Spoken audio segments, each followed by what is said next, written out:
საშინელება ოთახში შესვლა და ისეთი ადამიანის დანახვა, რომელსაც თავის მხოლოდ ნახევარი აქვს.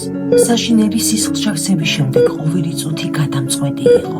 ტვინი ძლიერ დაზიანდა და გიორგი რომ არ დაღუპულიყო, ექიმებმა უკიდურეს ზომას მიმართეს. თავის ქალის ნაწილი მოჰკვეთეს. წელიწადნახევრის წინ საბრალო მამაკაცმა ინფარქტი გადაიტანა. მას გულის სტენტირება გაუკეთეს, თუმცა ოპერაციის დროს ორგანიზმში ინფექცია შეიჭრა დაუდევრობით.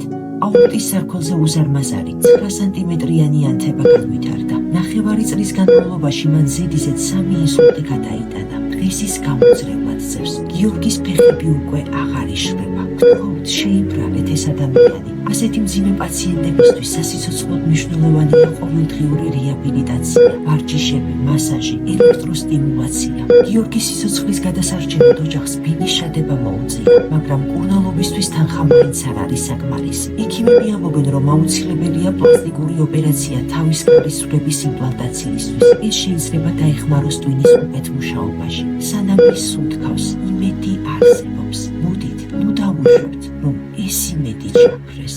გადარიცხეთ ნებისმიერი თანხა ჩერნოვეცკის ფონდის ოფიციალური საიტის მეშვეობით.